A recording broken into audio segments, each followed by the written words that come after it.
By the same folks who made my new coffin, Acme Design Inc. of Elgin, Illinois.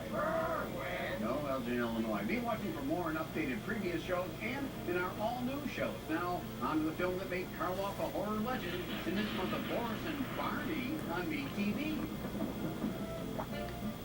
Calling all stations. Clear the air lanes. Clear all air lanes for the big broadcast.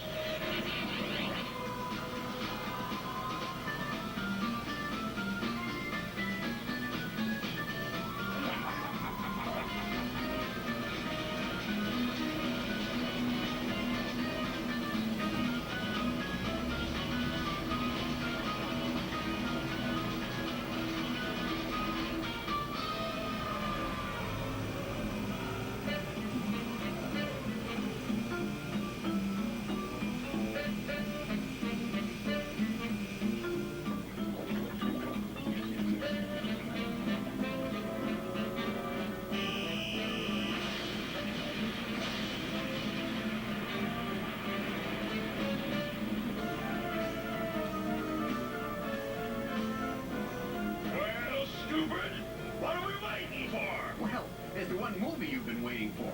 Our loyal Svengooly viewers are constantly asking us to bring this classic favorite back, so we're happy to present once again to our television audience the film you've been clamoring for, the original 1931 classic, Frankenstein. Yes, this is the film that most definitely established William Henry Pratt, who used the stage name of Boris Karloff, as Universal Studios' king of horror. It also provided the makeup design that almost everyone has come to expect as the definitive look of the Frankenstein monster. That's it. Woo-hoo. Having existed for 80-something years, this film remains a horror milestone that still holds up. The story of the obsessed Dr. Henry Frankenstein, who, with the aid of his hunchbacked assistant Fritz, constructs a creature out of various dead body parts that they've acquired. That's disgusting. It is. But when Fritz accidentally filches an abnormal brain for the soon-to-be-alive monstrosity, we witness the birth of a powerful creature whose strange behavior brings horror and heartbreak to all he encounters. How do you do? Not yet. Go back and wait for your cue. Now, as I was saying, this film is considered a horror masterpiece.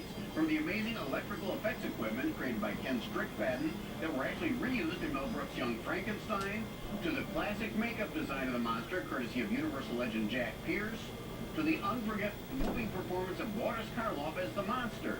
He was... Oh, no, you don't. Just get back there. You'll get your chance. So, anyway, it's our great pleasure to present to you one of the true cornerstones of the Universal Studios horror legacy as Colin Clive, Dwight Fry, and the incomparable Karloff star in the amazing Frankenstein. And I'm happy to inform you that the version we've been sent to run by Universal is the restored version, featuring two scenes that were previously edited out of the prints of the film for many years. Those being these words, considered too blasphemous for movie audiences. In the name of God, now I know what it feels like to be God. And the actual on-screen horrific conclusion of the monster's encounter with the innocent child, little Maria. Yeah, so get sent for the original classic. I mean, what would the world be like without this film? Why, there'd be no Herman Munster. Oh, done. And there'd be no Frankenberry. And, you know, actually, aren't we lucky that they did this film so many years ago, long before the birth of the reality TV craze?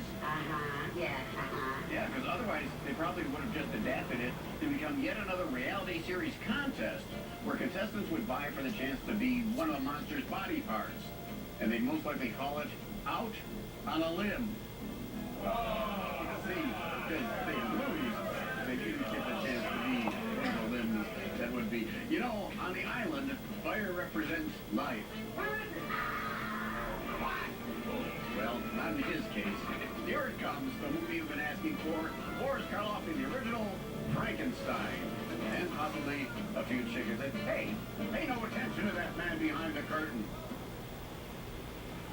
How do you do? Mr. Carl Edley Field.